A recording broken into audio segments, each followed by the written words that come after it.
Well, boys, looks like you started the fun without me. You're all sick. Every last one of you. We're going to need a bigger gun. What's the matter? You scared of things that go boom, boom, boom?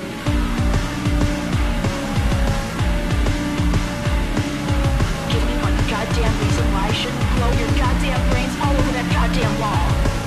My name is Eric, and I have a neo-noir sort of weird thing I'm doing with Michael Kester today. And I'm terrified. Not as weird as the things people are doing with each other in the film Bound. That is one of the films Oh, that's today. not weird. Come on.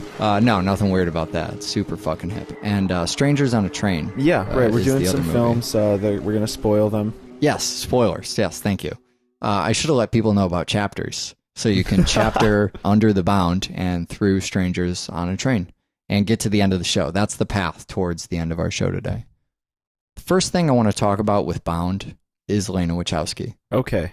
So wait, Lena Wachowski. So I Yes. saw Bound. I Yes. mean, unbeknownst to much of our audience, I watched the films. Yeah, you did. There's a Larry Uh-huh. and there's an Andy. Yes. Who's Lena? Lena is Larry. What? Lena is now Larry. Okay. So when we talked about The Matrix, I mentioned that these two are infamously known for the time being as the Wachowski brothers. Sure. Because they reached the height of their fame with The Matrix. Right. Which And Bound was, came first. Yeah, Bound Bound was did their earlier film. Sure. But afterwards they did V for Vendetta and Speed Racer. Right. and Well, they all produced V for Vendetta. the point is, we mentioned all that stuff and probably got it wrong as well on The Matrix when we talked about that. What we didn't get to the bottom of was this weird thing Right. where the Wachowski brothers do not give interviews. Uh-huh. And so the press may or may not have gotten angry with them and decided to make up this thing they could run in the tabloids about how one of them was having a sex change. Uh-huh. Now, you and I were interested in this just so much as we are interested in filmmakers, Right. and it's kind of a weird thing Sure. about a filmmaker. Well, and I mean, especially talking about something like Bound, such a female-driven film, Sure. if one of the directors has a sex change, that's going to lend some opinion into why films are and what Sure. they're doing and the themes. I mean, knowing the directors is just, it's a really good way to know why the films are and Absolutely. what they're doing with them. Yeah, and I feel like that would add a layer. It wouldn't necessarily inform anything. It would just Sure. make it more complicated. Right. And love to just get in over my head. And you know what? Nobody emailed us about it. Okay. I reached out to the listeners and I said, we don't really know anything about this sex change, whatever. Email us. We'll figure stuff out. But, you know, I was kind of scared to take the word of anything on the internet. And what everything seems to kind of be in agreement about, the more valid sources, is that Lena Wachowski, now known as Lena Wachowski, Uh-huh. is male to female transgender. So was Larry Wachowski previously. And the fact that there's few kind of tabloid details for people to email about is probably a great thing, because Yeah. it means nobody's really worried about this. During the last couple films that they've produced, they've been known as the Wachowskis, specifically the most recent one. Or I guess that happened around Speed Racer, Sure. actually. And Larry had his name changed under the Directors Guild Association or whatever. So the DGA. So, I mean, has started identifying as a woman over the last decade or so. And if you see the pictures that are taken of the Wachowskis over time, you can definitely see the change that's taken place. There aren't a lot of pictures of the two either. I mean, they basically like to let their movies kind of speak for themselves, and they don't grant a lot of interviews. But for the few that have happened over the last 10 years, you can kind of, I mean, I see the photos now, and I actually feel like really good for Lena. It's a weird thing because you see sort of these, it's hard to read into any of this because what do you know, right? I've never met these people. I don't know anything about them. But you see somebody just kind of grow into their skin over a matter of years. And it's just an interesting quirk, I guess. It's a weird thing. But the lack of info obviously means that, she wants to keep to herself. And for as much as we can try and point to the movie and go, that's why X, Y, or Z happens. Sure. A fucking male to female transgender probably has interest in female issues. Yeah, exactly. I think that's about the most we can derive from that. So now going by Lena Wachowski, going by the Wachowskis rather than the Wachowski brothers, And that's really the most hard information that's available. Until they write autobiographies, which will probably never happen, they don't seem interested in talking about their personal lives. So that's the most we're going to get out of that. Huh. We're also only going to get the shortest flying tom-tom of all time. Yeah. How do you like that for a segue? Tiny. Yeah, it's part of it. It almost just seems like another bit of the weird intro credit sequence thing. Yeah.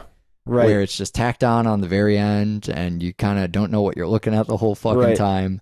And then all of a sudden, a woman's hands are tied and up. Forget about that. Yeah, Moving well, on it to says another bound, scene. and then it's like hands are tied, and it's like, this is an example of bound.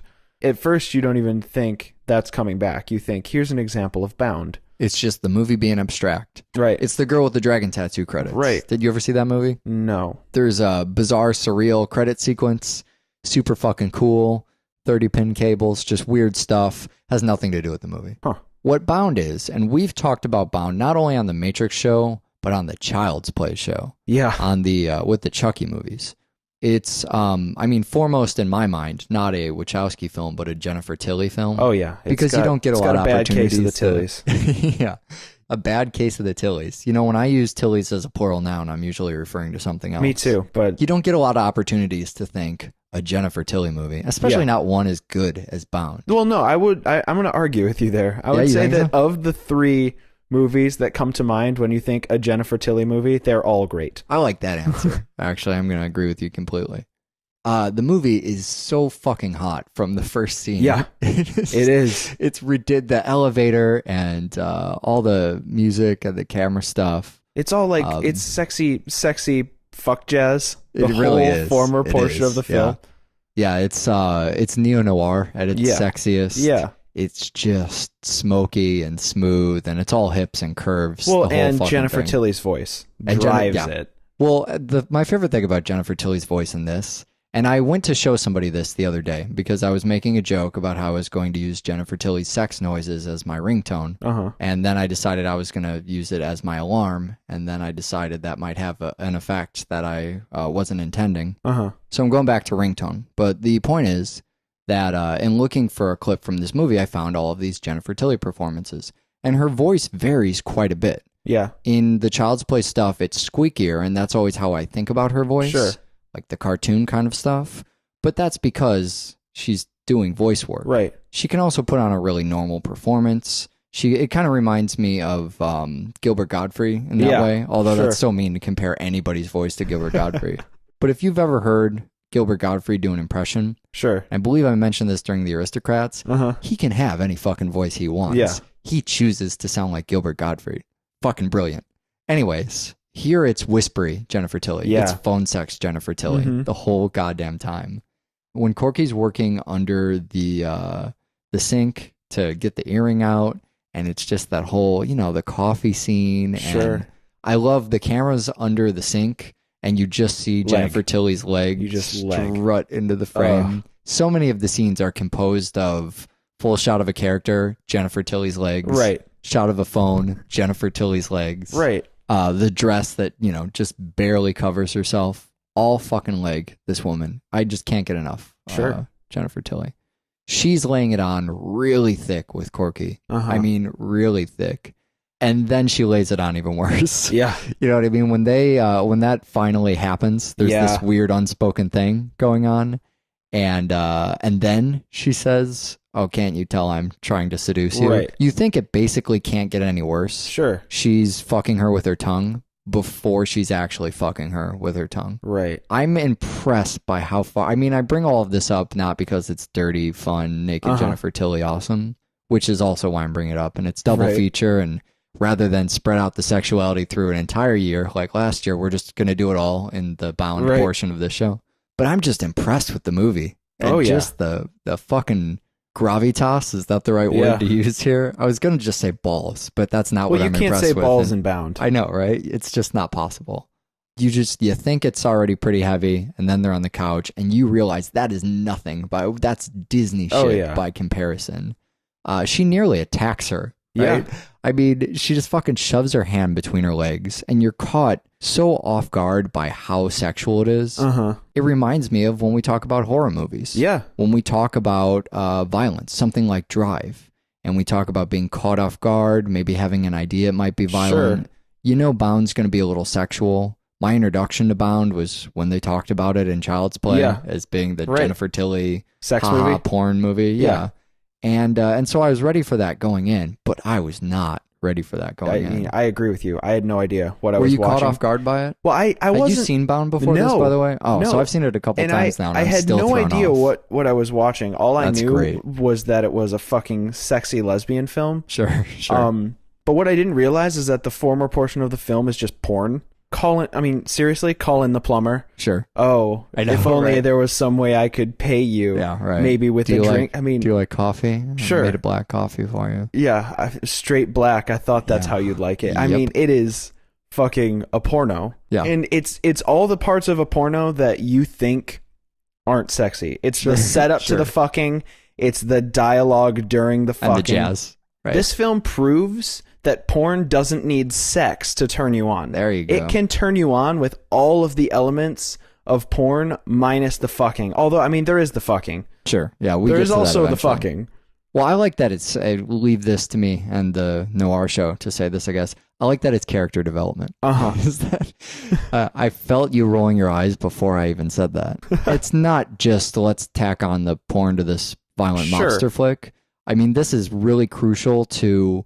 This is when we were watching True Romance. Right. And rather than True Romance being, oh, let's go to a comic book store, samurai films, aren't we cute? It was kind of, oh, we're lesbians and we're going to be in this elevator and there's a lot of sexual tension and that's what our relationship's made of. And it's also, and not to invoke the title, but I think it needs to be pointed out that the title is not just about ropes. Yeah, it's about being connected to somebody. And it's about, this is the moment where the ties that bring them together as a crime duo get formed. I mean, Corky says she needs to trust her partner. And without this sort of intense attraction and this sort of serious devotion to each other, I mean, it comes up so quickly that if you don't believe it and it's not intense enough for you to feel it, you're not going to believe that they trust each other enough to pull off this heist. Which, by the way, this is a heist movie. No one fucking told me that. I was sitting there expecting an overt amount of sex and lesbians. And then Sex and Lesbians falls by the wayside and turns out, surprise, heist. Yeah, isn't that great? Well, and so the other thing about the title Bound is it's a reference to sadomasochism, to, that S&M sexual relationship of being tied up, right? But you have, when you were talking about it being the characters with one another, they have this kind of intentionally symbiotic relationship that they've agreed to form. This isn't a sort of codependency that you find yourself in that's unhealthy. Some may still argue it's unhealthy, but I think it's wicked fucking cool. Two people have decided just devote themselves to each other entirely to create that dependence intentionally. It's like S&M, in a sexual sense. It's that in the sense of the relationship. Absolutely. And another thing about the sexuality of the pacing of the film, even... So basically, I like to look at the film that they fuck twice. They fuck one way, Violet's way, and then they fuck Corky's way. Because remember, they're talking in the truck about how, setting up the heist is like foreplay. I mean, it's sex twice. Yeah. It's two different types of sex. And I don't know if you noticed this, and maybe it was just me really reaching for more sexual imagery in the film. Not that that's a difficult task in Bound. No, it's really not. But the film has afterglow. Every time they fuck, the next scene... one of the characters is really happy. So think about, the most obvious one. Violet and Corky have sex. And then the next scene, it's happy sunny day music and Corky's getting out of her truck. And again, this is before I knew it was a heist movie. And I'm thinking, so now Corky's no longer a dismal criminal. She's, found something to live for, and yay, the film has afterglow. But it keeps doing that. Anytime somebody gets fucked in any aspect of the word, the next few minutes of the film are this afterglow. Where the film is basking in the fucking. It's been released, and now it's just a moment of clarity where it's trying to reassess where it is in the world. It happens with Caesar too. Whenever he gets fucked over, instead of immediately reacting, he goes, I need some time. I need some time. Yeah. And he sits there. He wants to cuddle afterwards. Sure, He's yeah. been fucked over. He wants to cuddle. Exactly. Yeah. And he's sitting there, and instead of immediately jumping into the next thing, he's been fucked. I mean, he is laying in bed bleeding. Sure. And he has to go, okay, where's my life right now? Yeah, I love that about it. I mean, there's nothing wrong just with sex and nudity for nudity's sake. Sure. But for the movie to Be sex. It's decided that, all right, I'm going to do these bold things while I've taken a step no one else is fucking willing to take. Sure. I'm also going to use that metaphorically, and I'm going to use that as symbolism for other parts of the film and, tie in these kind of parallels. Can I say tie in these kind of parallels Absolutely. on the show? I think as many Bound puns for this one as possible. As long as there's no jokes about scissoring, right? No, scissor me timbers. So you think the impression that the Chucky films gave you might have been a little misleading? It was the not most, quite the Lifetime pornography you thought it would be. The most flawed representation of Bound anyone could have ever given me. Sure. So, Seed of Chucky, Jennifer Tilly plays a character, and she also plays, she's the voice of Tiffany. And there's a scene where they're on the phone, and in the background, the other Jennifer Tilly voiced character is screaming. Sure. And the person on the other end of the phone goes, I thought I heard you screaming. And she says, no, I'm watching Bound. Gina Gershon is fingering me. Yeah. And so immediately my impression of Bound is the movie where there's a lot of Jennifer Tilly getting fucked by a girl. Sure. And where it's the type of movie where if you overhear it, it sounds like someone's having sex. They play with that a lot. There's a lot of kind of audio stuff that they do.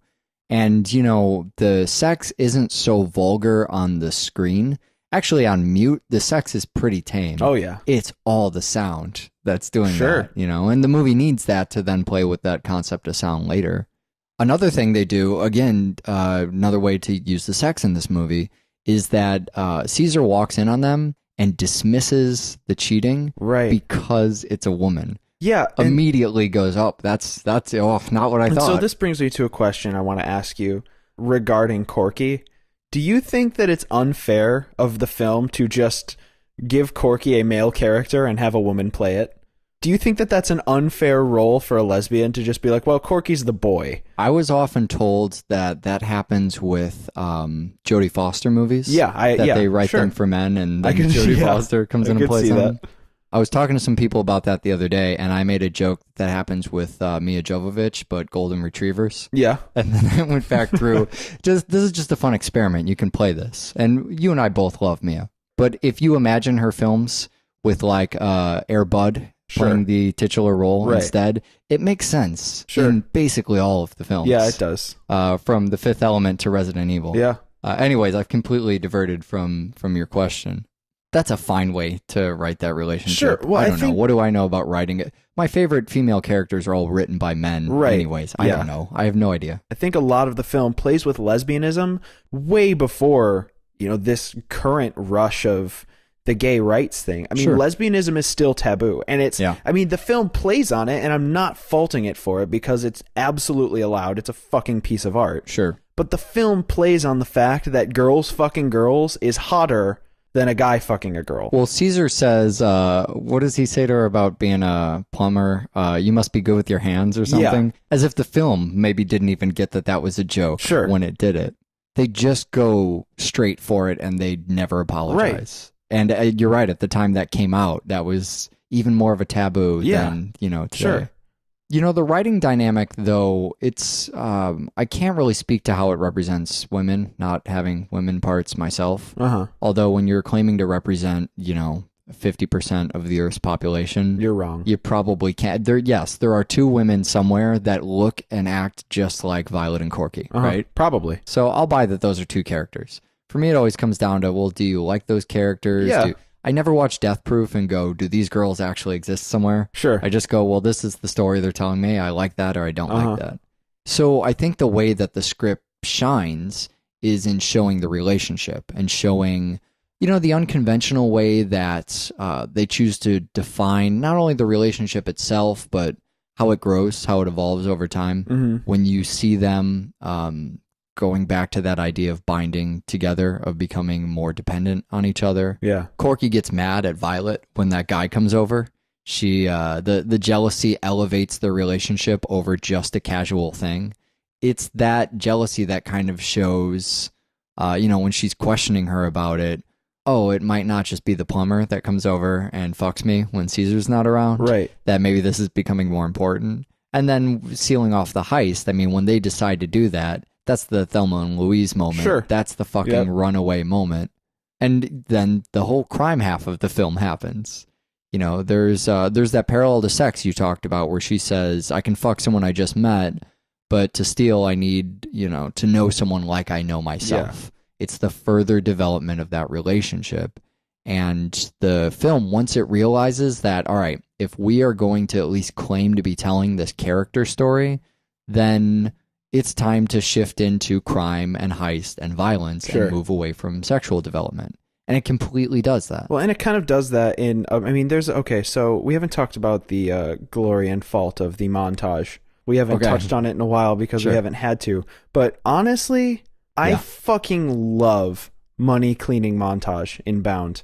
When Violet's discussing how meticulously Caesar is about cleaning the money. Yeah. And it shows him, she's trying to live her life in this home. And he's an insane person, but it just shows his attention to detail. Sure, right. He seems like the kind of person that should be able to notice his wife is fucking the plumber. Well, but, that's the thing, is it shows two things. It shows that, and I think the reason he doesn't notice is because it's a woman, and that immediately, that the red flag goes down. Oh, sure. But the other thing that it clues in, but only retrospectively, he's crazy. Yeah, he's nuts. He's a crazy person. He washes and irons the fucking money. He's nuts. A lunatic, and he is so dedicated to the idea of getting himself in a position of light and safety that he doesn't sleep for 3 days because he's ironing and counting money. Well, it shows his commitment. It shows how hard this guy's going to be to completely fuck over. Right. He's their nemesis now, and you thought he was clueless. Yeah, you thought he was. And then it shows this, and you go, oh, this is a formidable opponent. He's like a 6-inch inseam away from a zoot suit. Yeah, there you go. When he walks in the first time. Yeah.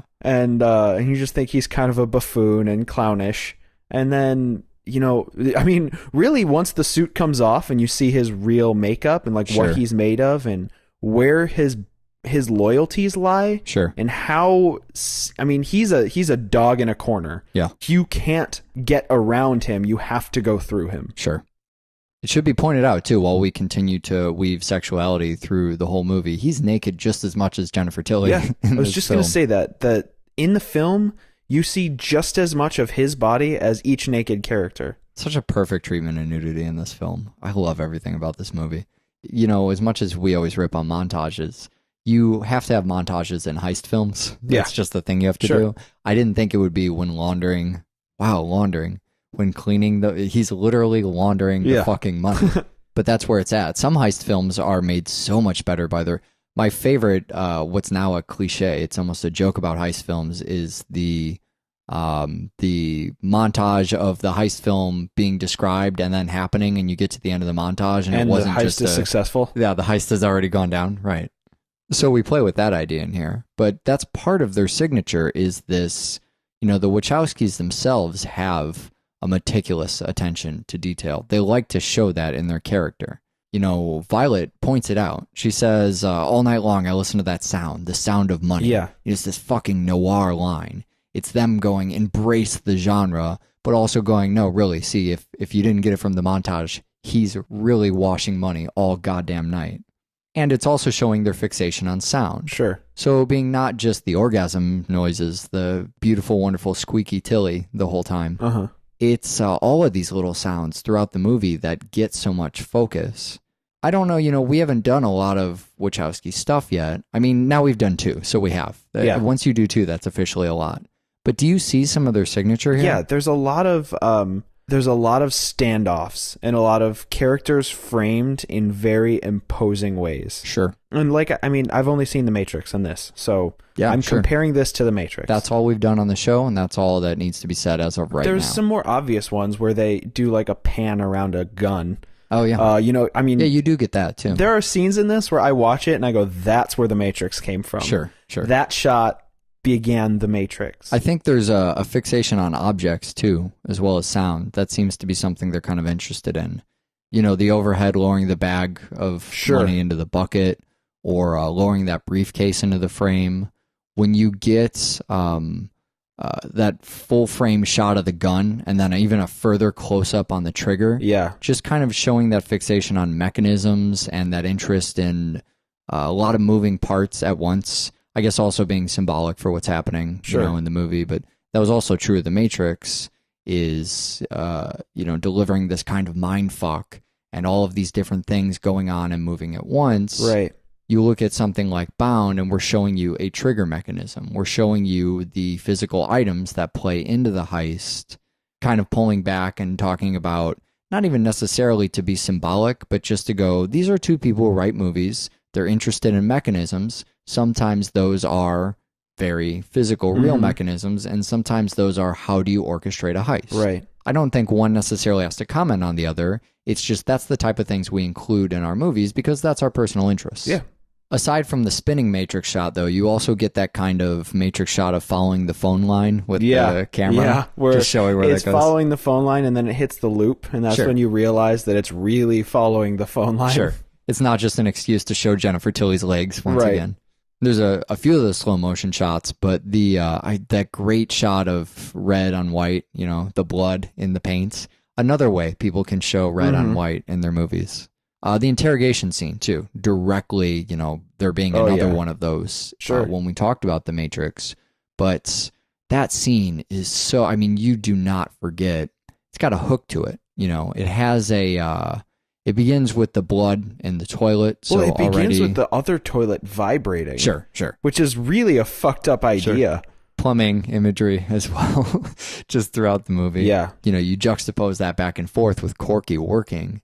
It's a weird enough scene. You're trying to get hints, and then you start to hear the sounds, and you start thinking sex, because that's what the movie's playing with. It's going, oh, sex sounds. And then you see the other room, and it's this guy just being fucking beaten to death. So they take the garden shears or whatever, and they say this thing to him that's so fantastic. It's one of the best lines in the movie. It's, I'm going to ask you 10 times. That seems like a weird number. That's a lot of time. That's not very threatening, right? I'll count to 3 is threatening. I'm going to ask you this question. You have 10 chances to get it right. But then when they show the fingers, you fucking get it. Yeah. You And realize, it's he has 10. Oh, I see what you did there. Violence through imagery, for even the characters are using imagery through the dialogue, just makes it seem so much more brutal. Corky herself is absent through most of the third act. I kind of feel like that's becoming a Wachowski thing too. It's not unusual for them. It seems like a weird thing to do, especially in a movie you have about primarily these 2 characters, if not these 3 characters, and one of them vanishes for the entire end of the film, just misses out. Violet's never been involved in a heist. She's never been involved in a robbery. Sure. And then it comes down to her dedication. Yeah. And it comes down to her ability, because we're already kind of convinced that Corky is in. She knows what she's doing. Well, and she's done this before. And she's involved. Like, she is dedicated to Violet. There's really no question by this point in the film that if anybody is going to turn on the other, it would be Violet turning on Corky. Oh, yeah. And so we have Violet in the position for the remainder of the film, or for a large portion of it, to pull the plug on the whole thing, take the money for herself, and fuck Corky over. Yeah, so we get her tied up because her role in the film is over, and you stay in this room, and now it's Jennifer Tilly's turn to do her part of the heist. The thing that I really like about this is you get to see Violet being the brains. Up to this point, Corky could have been propping her up. Corky could have really been running the entire show. And now you start to see Violet and the power struggle with Caesar. You see that phone call she makes from the bathroom. I mean, that's the real moment where I go, not just a good, Violet herself, not just a good actress. Not able just to a nice drop pair of legs. Yeah, drop a bottle of wine or whatever. She can do that stuff. But to be able to think on the fly like that, to go, I'm going to listen to this conversation from the bathroom. How do I get the upper hand? I see this moment where he's fucked. All right, now's the time that I execute this last step here. And they're not even in the same room, and she fucking power plays him. It's beautiful. It shows how calculating she is, which goes back to a lot of the noir element of the movie. That cold, calculating female. In this case, being neo-noir, having a perfect turn on the usual staples of the genre, this is a woman who's out to rob the money for herself, but she's the closest thing we have to a heroine in the film. She is someone who's doing this to get out of the game, which goes back to the classic bank heist thing too, I guess, of one more job to get out of the game. She's going to fuck over her husband, who does not care about her at all, take the money, and run away with Corky. So we're rooting for her, and now she's showing how she can be cunning and take that usual femme fatale kind of thing to get the upper hand here. Right. I should also say, I feel like there's more to Jennifer Tilly. That's why this is one of my favorite roles for her. She's great in the Chucky stuff. Don't get me wrong. Sure. I love her in that. But she's comedy. Uh-huh. You know, and to see her in this, I mean, I take so much joy in those moments where you're seeing that Caesar is 2 steps ahead, but that just puts him 2 steps further into her ploy. Right. It's like in another scenario, this is the guy who would totally be on top of things before you even knew they were coming. Sure. It's just she set up such a great trap that you're just seeing him fall into it that much faster, fail that much harder. You know, that scene where he says, oh, that's what Johnny wanted. He wanted me to deliver the briefcase. Right. He jumps to this conclusion she might not have even anticipated because of how well of a plan they've laid. I like the Jennifer Tilly role because of how much they give her to do with her character and how perfect she is at all of it. Sure. I would not rather see anybody in this role than her. She hits every note of it. She adds so much to it. The other places I've seen her succeed, she's playing comedic roles. Mm-hmm. And sometimes she plays the bimbo. I mean, that's even kind of her character in the Child's Play stuff. I try and think of it as something so much different, but I think most people probably see those movies and think, oh yeah, she's the bimbo. Sure. They make a lot of jokes at her expense and at the expense of her career. You know, that's Bullets Over Broadway too, is the same kind of thing, making fun of her as the bimbo. And working against the typecasting here is so much of what I think surprises me about Violet's ability to get the upper hand. Mm-hmm. It actually works in her favor, the fact she's usually typecast. All right, don't be terrified, but it's film noir time. Okay, so Strangers on a Train is apparently maybe a film noir. But the other thing that we've already covered on the show with also being scary about Strangers on a Train is that it's Hitchcock. Yeah. And if I know anything about anything on Double Feature, it's that really nothing's scary as long as we throw our hands up and go, I don't really know what this is, but I know how I feel about it. Sure. That's what I'm going to be doing for the remainder of today's Strangers show. on a Train. Beautiful. Well, so this would be our third Hitchcock movie, I believe. Sure. We did Psycho first. And we did Rear Window. Oh, man, our fourth, we also did The Wrong Man. Oh, that's right. But we're all over this Hitchcock thing. Okay, we got this in the bag. Raymond Chandler might be the only other thing that's kind of scary on today's show. Raymond Chandler didn't actually write this movie, but he's a name that's in the credits as having written it, which is a weird thing. He's the guy who wrote Double Indemnity, and he wrote a lot of film noir stuff. He's got a good body of work. He wrote a draft of this movie, or what was going to be the script, and I guess he and Hitchcock hated each other, didn't get along. Hitchcock was kind of notorious for that, you know, big name director, big celebrity type of director, and had a strong personality to him. Sure. So Warner Brothers wanted to keep Chandler's name on it anyways, because he's a big noir guy, and it's a name. It helps their movie a lot. But he didn't actually write a fucking word, according to the other people who worked on the movie, of what ends up in the final draft. But the story, maybe, right? The title? I don't think he wrote anything. Wow. I think maybe even just out of spite, Hitchcock might have thrown out every tiny contribution he made. That's hilarious. So instead we have a movie. It's so funny we were just talking about this in Bound, but we have a movie written by women. By one woman in particular, Zenzi Ormond, I think is how you pronounce her name. Okay. But also worked really closely with Hitchcock's wife, Alma, worked closely with their producer as well, Barbara Kean, to make the final draft of the movie to get it in time to start finishing this after all of these production delays. So here's the most obvious thing we can look at. If we're going to call this a film noir, then we got to talk about femme fatales. Sure. Because I like women, Double Feature loves feminism. It's a thing we do. So I know what a femme fatale is. I'm aware of at least some of the more surface aspects of film noir. Femme Some fatale, people might not. Blinds, hats, gumshoes. Yeah, right. Well, so femme fatale, I think it's one of our favorite dynamics on the show because it holds up women. It gives them this position of power. Oh, yeah. It gives the actors something more interesting to do than the roles they were given in cinema before. It's a role of power to fault. Yeah. I mean, it's the moment where you self-diagnose the level of power you have and then use that to manipulate other people. Yeah. I mean, am I right? Yeah, it's empowerment through feeling empowered, basically. Right, exactly. You decide, I'm going to be a powerful female. That's going to be my strength. Yeah.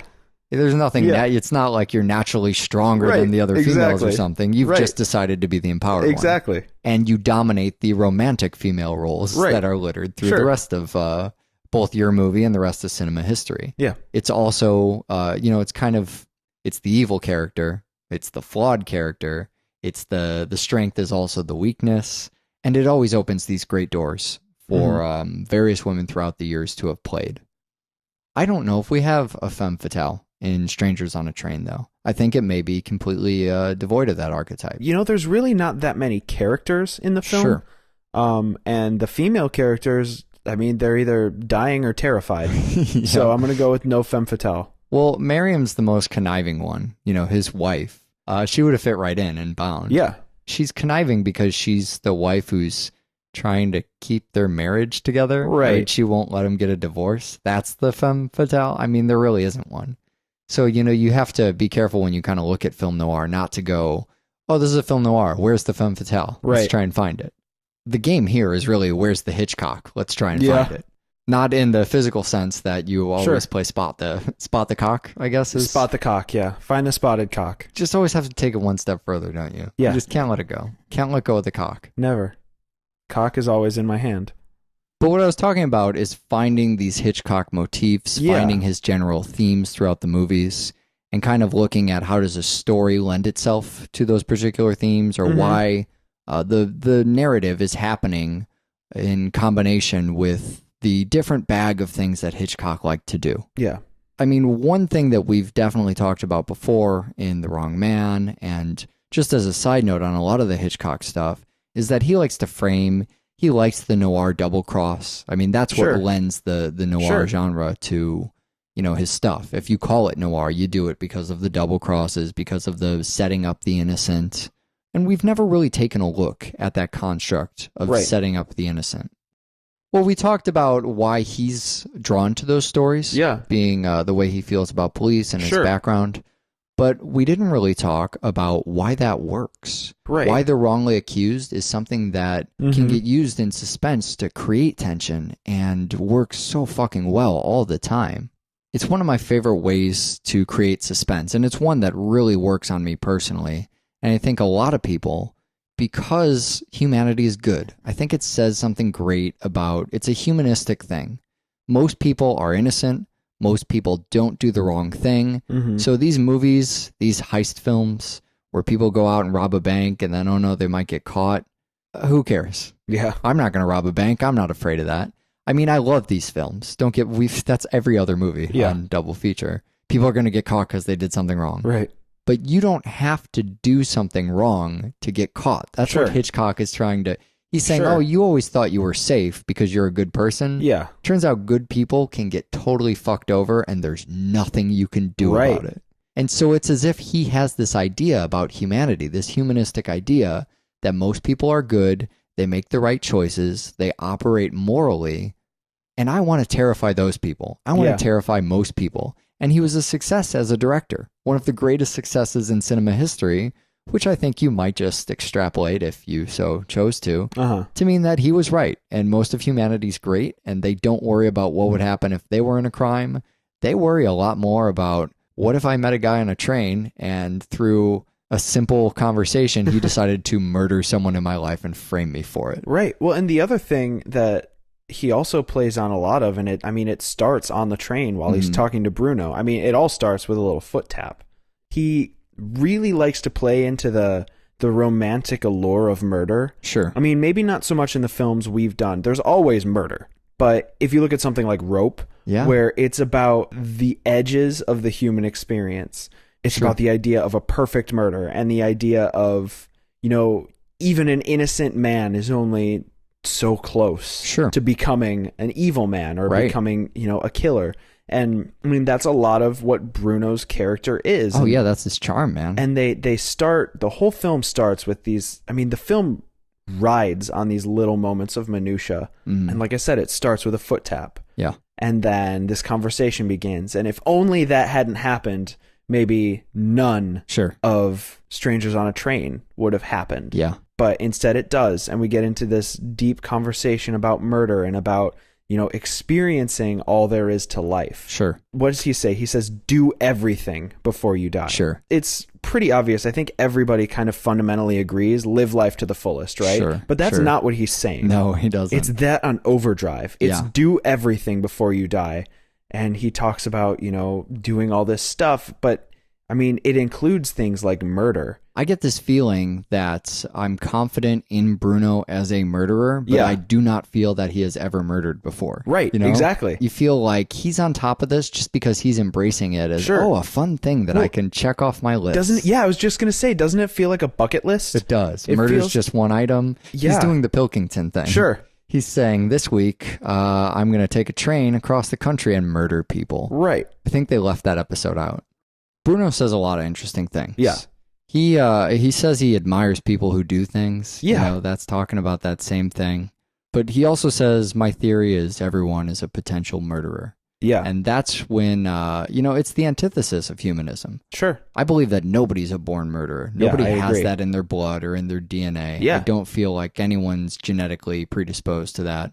Although the science might prove me wrong. And if it does, that's fine, and I am completely wrong. It's weird, though, that we get that. We get that humanism of scare the audience, thrill the audience with murder. And then we get that anti-humanism of, hey, live life to your fullest. Everybody's behind that and kill each other. Right after Bruno commits the murder, he helps the blind man across the street. Sure. It's like this moment where... Again, he's not just a murderer. He's not. Well, I mean, it's... If a murderer at all. Exactly. He's not. He's a human being. And this is just a thing he did. It's not...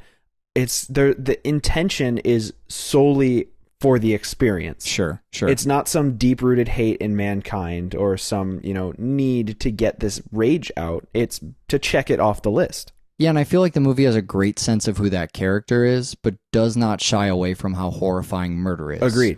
Which is why I think ultimately it's a humanistic film, because it treats murder like it's heavy, even if it's not coming from that character. Hitchcock made these movies about murder, but he's not really known as a horror director. He did Psycho and the Birds and whatever, but... I think suspense is where suspense he falls is pretty far more comfortably. of that. Sure. Well, of the movies we've done, things like Rear Window, I mean, that's when I imagine Hitchcock in his finest moments. Rear Window.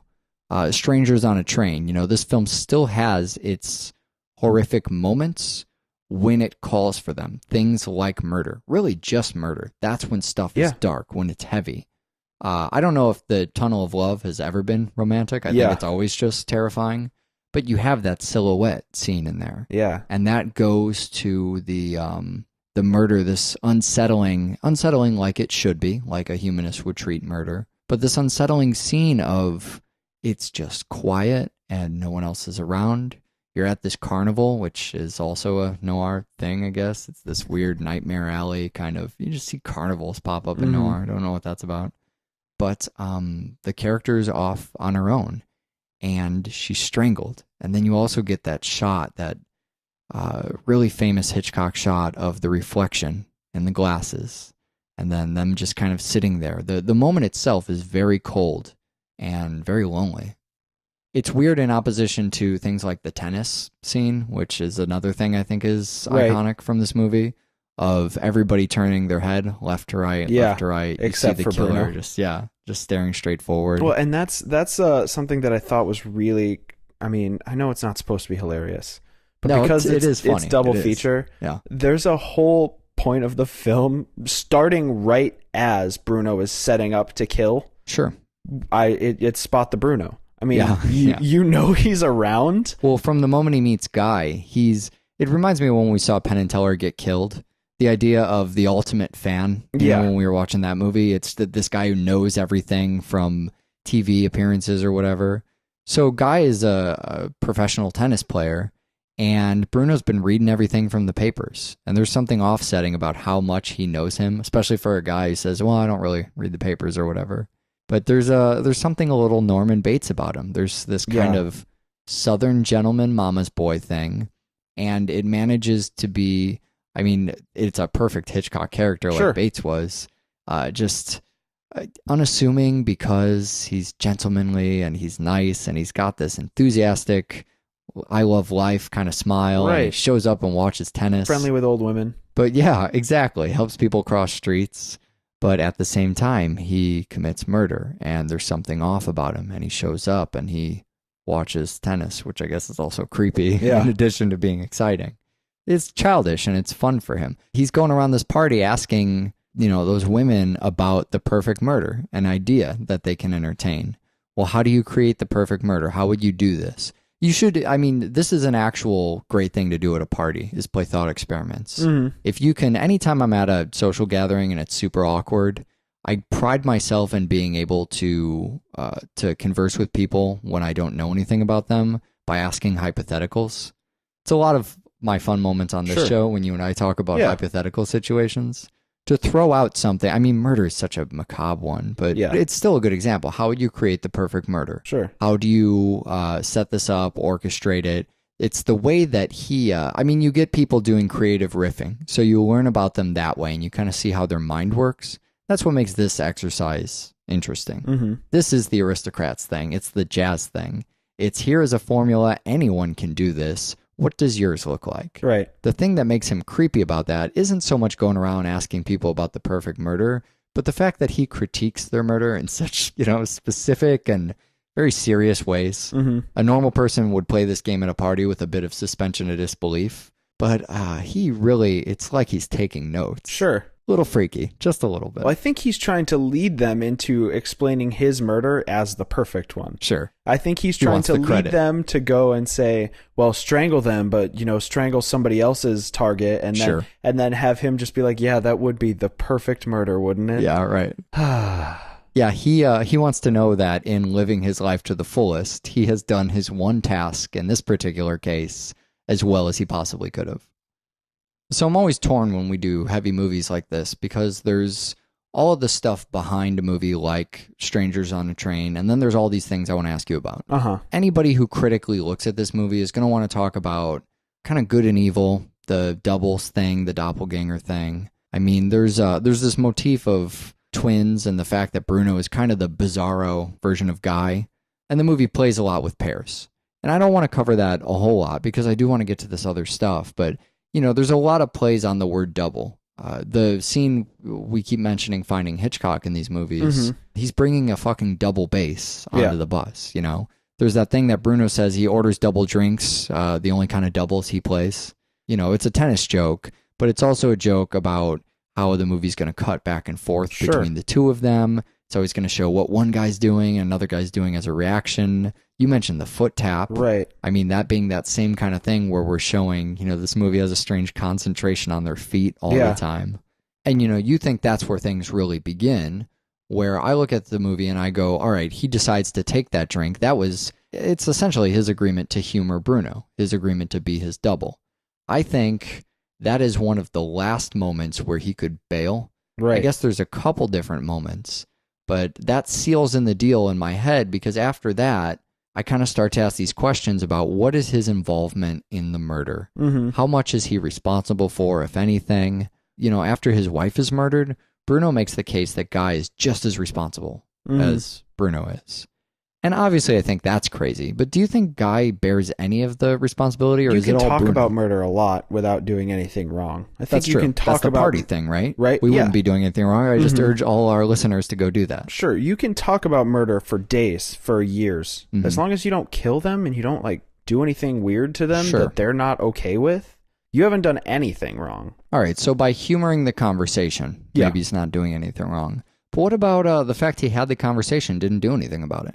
He could have called the police earlier, right? Yeah, but does he have an obligation to go, that guy was weird, I should call the police? Think about what you just said when you said talking about murder is macabre, but it's the perfect way. Sure. They might think you're weird. Do you expect they ought to call the police on you because they're a little shocked that you would be talking about murder? I see what you're saying. No one's committing any crime at that point.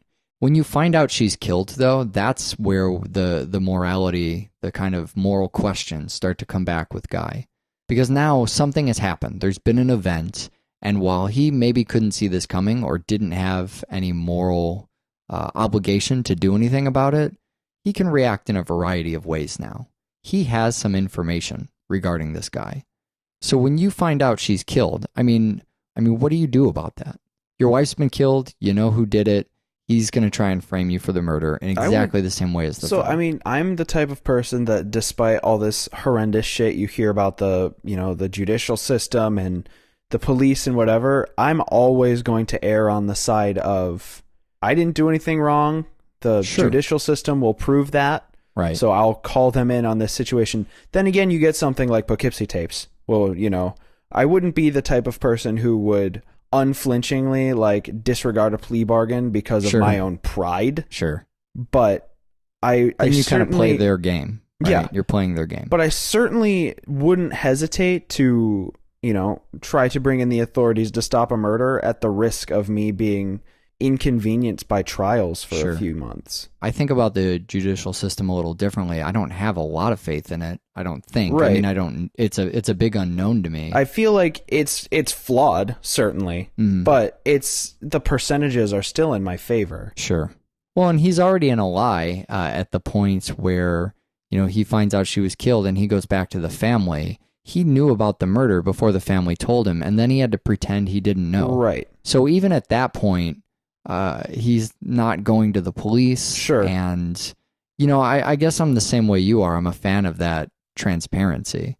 I mean, let's say we went back through this movie and, we had been completely transparent at every single moment.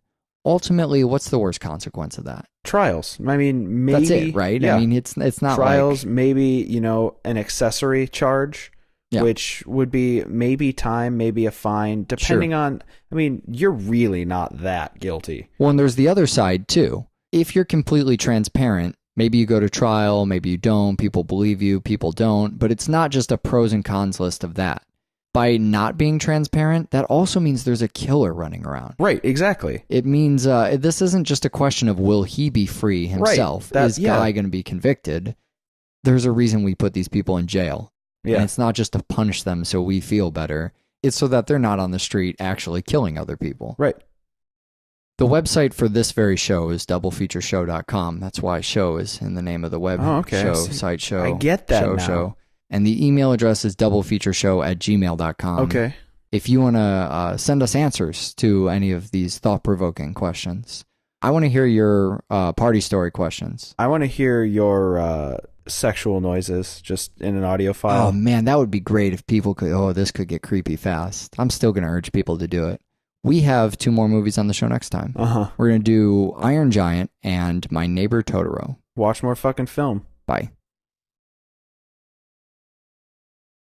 The Matrix show, but on the Child's Play show. Yeah. On the with the Chucky movies.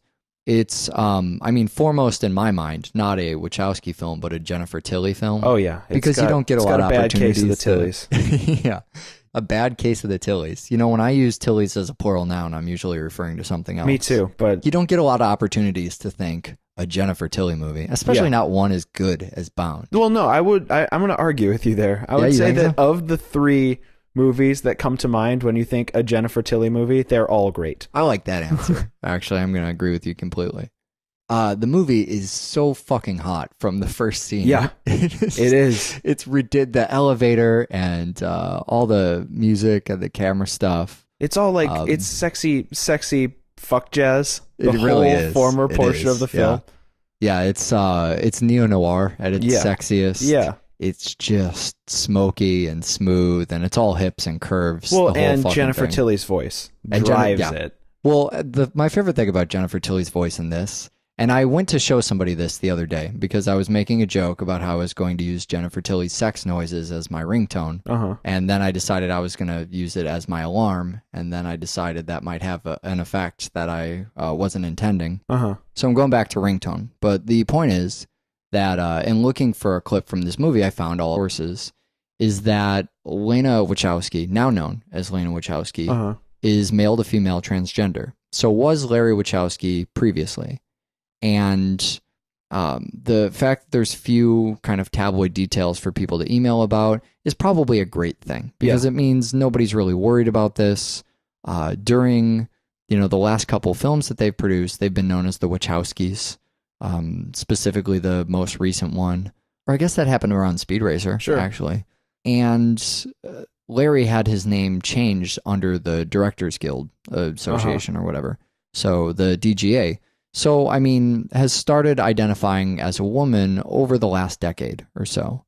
And if you see the pictures that are taken of the Wachowskis over time, you can definitely see the change that's taken place. There aren't a lot of pictures of the two either. I mean, they basically like to let their movies kind of speak for themselves, and they don't grant a lot of interviews. But for the few that have happened over the last 10 years, you can kind of, I mean, I see the photos now, and I actually feel like really good for Lena. It's a weird thing because you see sort of these, it's hard to read into any of this because what do you know, right? I've never met these people. I don't know anything about them. But you see somebody just kind of grow into their skin. Well, boys, looks like you started the fun without me. You're all sick. Every last one of you. We're going to need a bigger gun. What's the matter? You scared of things that go boom, boom?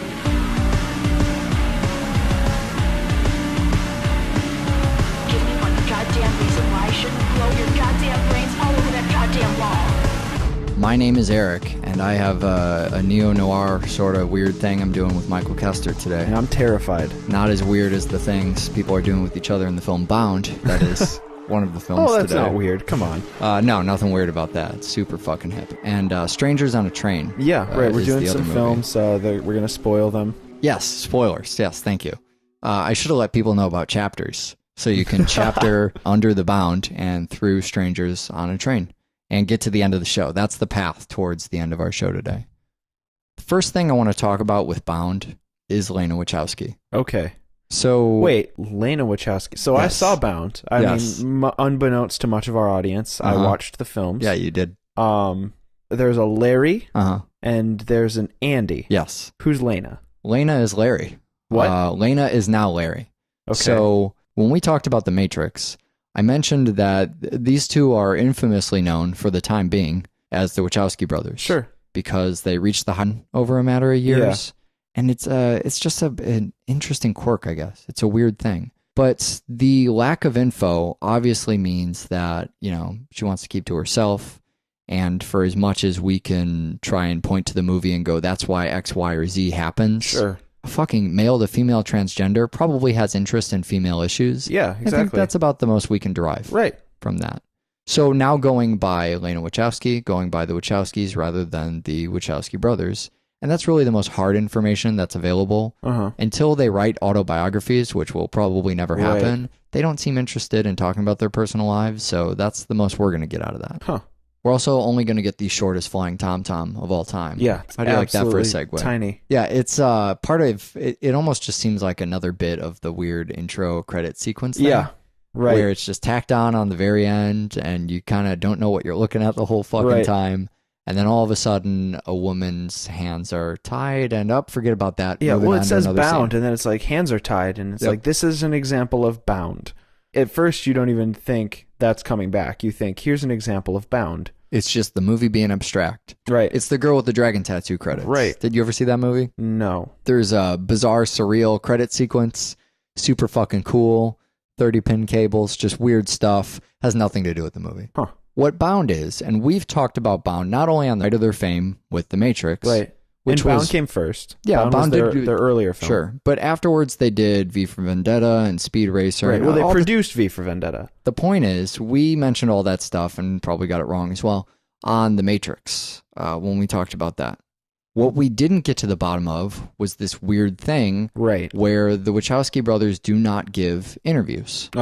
And so the press may or may not have gotten angry with them and decided to make up this thing they could run in the tabloids about how one of them was having a sex change. Now, you and I were interested in this just so much as we are interested in filmmakers, and it's kind of a weird thing about a filmmaker. Well, and I mean, especially talking about something like Bound, such a female-driven film, if one of the directors has a sex change, that's going to lend some opinion into why films are and what they're doing and the themes. I mean, knowing the directors is just, it's a really good way to know why the films are and what they're doing with them. Yeah, and I feel like that would add a layer. It wouldn't necessarily inform anything. It would just make it more complicated. And love to just get in over my head.